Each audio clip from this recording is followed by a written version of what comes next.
मुअम्मा ड्रामे का लेवल ही और हो चुका है। इतना कि कमाल का चल रहा है ड्रामा इस वक्त, जहां आरा का मकसद पूरा हो चुका है। जुनैद ने मायरा को तलाक दे दी है, मायरा भी इस घर से जा चुकी है। इसके बाद जुनैद से घर खाली करवाने का नोटिस भेजती है जहां आरा। इसे लगा था कि जुनैद थोड़ा बहुत हंगामा करेगा और फिर फाइनली अपनी शिकस्त तस्लीम करके यहाँ से चला जाएगा, लेकिन ऐसा नहीं हुआ। उल्टा जहां आरा के बारे में सारी मालूमात निकलवा चुका है जुनैद, सिवाय इसके कि इसके घर में जो शीशा है इसके पीछे जहां आरा बैठकर इन्हें देखती है। बाहर से सारी मालूमात इकट्ठी की इसने बड़ी मुश्किल से, लेकिन घर के अंदर के राज का अभी तक पता नहीं लगवा सका। बहरहाल वो जहां आरा से सवाल करता है कि आपको क्या लगता है कि मैं ये घर खाली करके चला जाऊंगा?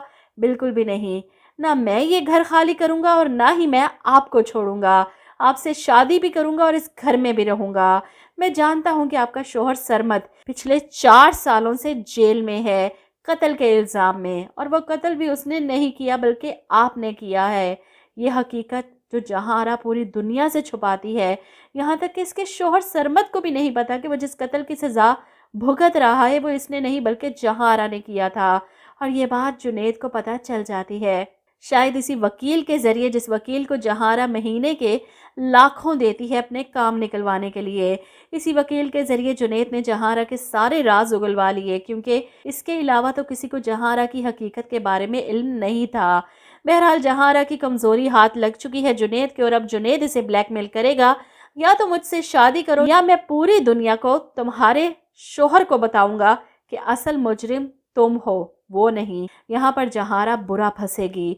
जुनैद तो इसके गले की हड्डी बन जाएगा, ना निगल सकती है ना उगल सकती है, और इसीलिए मुझे लगता है कि वो इसे सीधा रास्ते से हटाने की कोशिश करेगी। जहाँ वो एक कत्ल कर सकती है वहाँ दूसरा क्यों नहीं। वो जुनैद को एक बार फिर से ट्रैप करती है अपनी बातों में और इसके साथ डिनर प्लान करती है। खूब अच्छे से तैयार होती है इसके साथ डिनर पर जाने के लिए, और वहीं पर वो जुनैद से कहती है कि तुम्हें अभी मेरे बारे में पूरी हकीकत तो मालूम ही नहीं, तुम आधा सच जानते हो, पूरा सच मैं तुम्हें बताती हूँ। मैं शादीशुदा कपल को ही अपना घर रेंट पर देती हूँ और फिर इन कपल में से शोहर के साथ मोहब्बत का खेल रचाती हूँ, और जब वो पूरी तरह से मेरे शिकंजे में जकड़ जाता है तो मैं इन दोनों मियाँ बीवी के दरमियान गलत फहमियाँ पैदा करके इनकी तलाक करवा देती हूँ। जुनैद सामने बैठा हक्का बक्का, जहां आरा के मुंह से इनकी हकीकत सुनकर इसे अपने कानों पर यकीन नहीं आ रहा। जहां आरा अपना सच खुद जुनैद को बता रही है ताकि वो इससे नफरत करे और इसे खुद ही छोड़कर चला जाए, और ऐसे में जुनैद सवाल करेगा तो क्या मायरा का बच्चा भी? इस पर जहां आरा कहती है जाहिर सी बात है, ये बच्चा तुम दोनों को एक साथ जोड़ कर रखता, इसलिए मजबूरन मुझे मायरा को घर से डराना पड़ा। वो घर छोड़कर अपनी अम्मी की तरफ चली जाए, लेकिन मुझे ये नहीं पता था कि वो उल्टा इतना डर जाएगी। ये सुनकर जुनैद अपना सर पकड़ लेता है।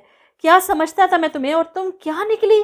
यहाँ मुझे लगता है कि जहां आरा खुद जानबूझकर ये सब जुनैद को बताएगी ताकि जुनैद इससे शादी का ख्याल अपने दिल से निकाल दे, वरना दूसरा रास्ता तो जहां आरा के पास साफ है।